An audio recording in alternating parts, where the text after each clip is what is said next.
Halo, apa kabar? Saya harapkan Anda baik-baik saja ketika Anda mulai menonton video pengajaran saya ini. Hari ini kita ada di sesi ke-6. Saya harapkan Anda semua sudah mengerjakan seluruh tugas, baik diskusi ataupun tugas 1 dan 2, sehingga nilai Anda bisa menjadi lebih baik lagi di semester ini.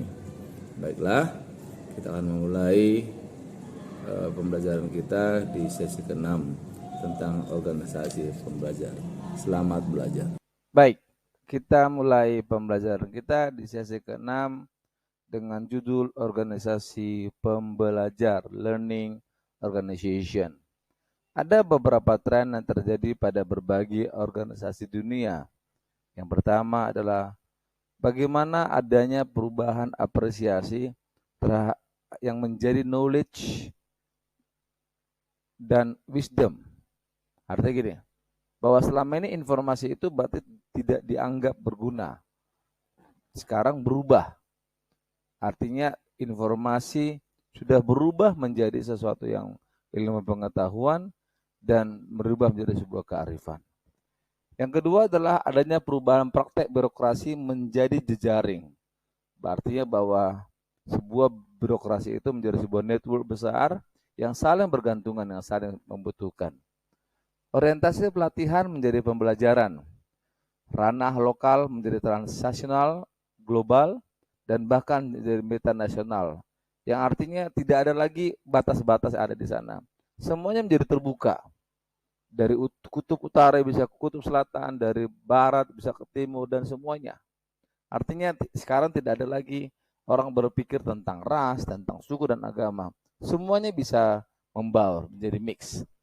Yang kelima adalah pemikiran tentang persaingan menjadi sebuah kolaborasi. Dan yang terakhir, hubungan organisasional secara tunggal menjadi ekosistem bisnis dengan stakeholder yang berbeda. Seperti dikatakan nomor 4 tadi, bahwa dia berubah menjadi transnasional. Artinya bahwa tidak ada lagi yang menjadi penguasa tunggal. Semua sudah menyebar sekarangnya.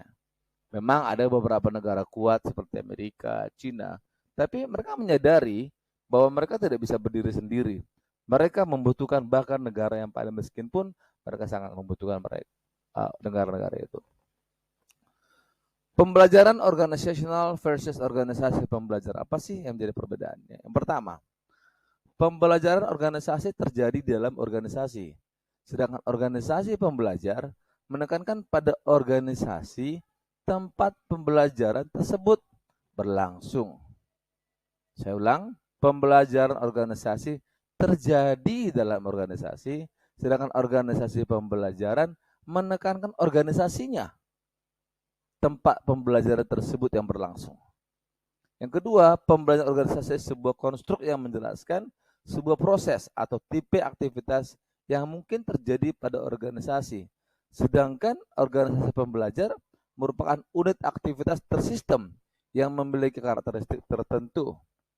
Terakhir, pembelajar organisasi adalah proses, sedangkan organisasi pembelajar adalah organisasi dengan segala kapabilitasnya.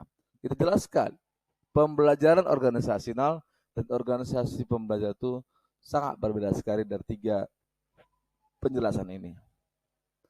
Yang berikutnya, ada 11 karakter organisasi pembelajar. Yang pertama, dalam hubungan dengan lingkungan, maka organisasi bersifat lebih dominan dalam menjalin hubungan. Yang kedua, manusia hendaknya berperilaku proaktif. Yang ketiga, manusia pada dasarnya adalah makhluk yang baik. Yang keempat, manusia pada dasarnya dapat diubah. Dari keempat ini kita bisa lihat bahwa dalam organisasi pembelajar itu, manusia itu menjadi intinya. Nah, dalam nomor 5 jelaskan kembali, dalam hubungan antara manusia, individualisme dan kolektivisme sama-sama penting. Dalam hubungan atasan dan bawahan, kesejawatan atau partisipatif, dalam otoratif atau paternalistik, sama-sama pentingnya. Artinya bawahan dan atas itu hanyalah sebuah birokrasi saja. Tapi mereka itu tidak ada mengatakan bahwa atasan lebih penting atau bawahan lebih penting, tidak. Sama-sama penting dalam sebuah organisasi. Itu yang perlu ditanamkan dalam sebuah organisasi. Seluruh komponen yang ada di dalam organisasi sama-sama pentingnya. Yang ketujuh, orientasi waktu lebih pada masa yang pendek. Untuk penghitungan waktu lebih digunakan satuan waktu yang medium, artinya tidak bisa panjang-panjang. Jangan usah sampai 5 tahun, 10 tahun, mungkin setahun atau 6 bulan gitu, supaya dapat dilakukan evaluasi. Jaringan komunikasi dan informasi berkesinambungan secara lengkap. Orientasi hubungan dan tugas sama-sama pentingnya. Perlunya berpikir secara sistematis. Nah, nomor 11 ini mencakup seluruh dari awal sampai akhir. Artinya kalau seluruhnya bisa berpikir secara sistematis, sehingga sistem di sana pun secara sistematis, maka manusia-manusia tadi yang menjadi inti dari sebuah organisasi tadi bisa melaksanakan tugasnya dengan baik. Yang berikutnya adalah model sistem organisasi pembelajar. Agar proses pembelajaran terjadi, dibutuhkan 11 elemen pokok dalam organisasi. Wah, cukup banyak ya. 11 elemen loh, diperhatikan. Yang pertama, struktur organisasi yang memadai. Artinya strukturnya itu harus benar jelas. Si A mengerjakan apa, bertanggung jawab kepada siapa. Si B bekerjakan apa, tanggung jawab kepada siapa. Itu harus jelas semuanya. Tidak boleh mungkin atau bisa saja, tidak boleh. Harus benar-benar pasti. Dan bisa diukur. Kedua, budaya pembelajaran yang memadai. Yang ketiga, pemberdayaan. Yang keempat, kreasi ilmu pengetahuan dan transfer pengetahuan. Yang kelima, teknologi pembelajaran. Yang keenam, kualitas pembelajaran. Yang ketujuh, strategi pembelajaran. Yang kedelapan, lingkungan yang mampu mendukung dan kelompok kerja dan jejaring kerja. Yang ke-10, visi pembelajaran. Dan yang terakhir adalah keterkaitan antar budaya. Yang 11 ini tolong dipahami Anda semuanya, karena yang 11 elemen pokok ini kalau tidak dipahami maka menjadi sebuah hal yang miss. Artinya ada yang terpotong nantinya kalau misalnya Anda melupakan yang salah satu dari yang 11 ini. Ada 5 faktor disiplin pembelajaran. Yang pertama, berpikir sistem. Systematically thinking sebenarnya kalau kita terjemahkannya. Penguasaan diri, model mental, membangun visi bersama, dan pembelajaran tim. Artinya 5 faktor ini akan membangun kedisiplinan dalam pembelajaran. Tidak boleh yang mengatakan yang nomor 1 lebih penting daripada nomor 2 atau nomor 4 tidak penting dibandingkan dengan nomor 2, tidak. Semuanya penting dan tidak usah berurutan. Semua harus dikuasai. Subsistem pembelajaran. Organisasi termanifestasi melalui 3 tingkatan pembelajar, yaitu individu, kelompok, dan organisasi.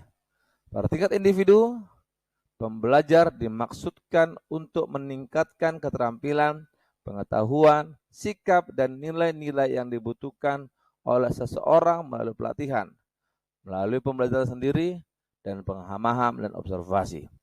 Tingkatan kelompok atau tim dimaksud untuk meningkatkan pengetahuan, keterampilan, dan kompetensi oleh dan di dalam kelompok tersebut. Yang terakhir adalah tingkatan organisasi. Sebagai bagian dari organisasi, pembelajar berperan menawarkan berbagai peluang untuk belajar. Jadi sistem ini juga tidak boleh diabaikan. Yang berikutnya ada 4 subsistem pembelajaran. Yang pertama, subsistem transformasi organisasi, subsistem pemberdayaan orang-orang atau manusia, subsistem pengetahuan, dan subsistem teknologi. Itu mohon diperhatikan dengan baik keempatnya ini. Kondisi yang dibutuhkan dalam membangun organisasi pembelajar. Yang pertama, adanya komitmen pimpinan untuk menjadikan pembelajaran sebagai bagian penting dari organisasi dalam meraih daya saing. Yang kedua, dimilikinya cetak biru yang jelas mengenai perubahan dan visi yang diinginkan dalam mendorong organisasi menjadi organisasi pembelajar, sehingga setiap karyawan menjadi nyaman menjadi bagian dari organisasi itu.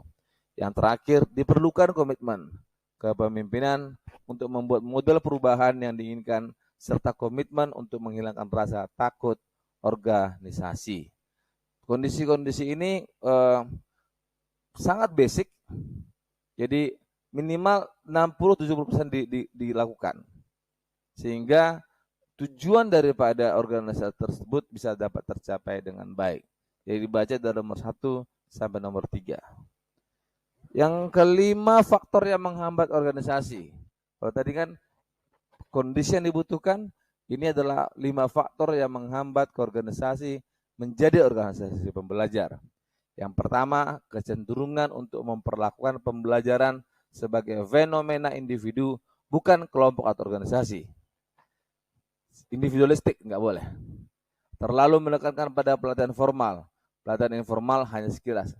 Artinya gini, pelatihan formal itu perlu, tapi pelatihan informal jangan dianggap enteng dong.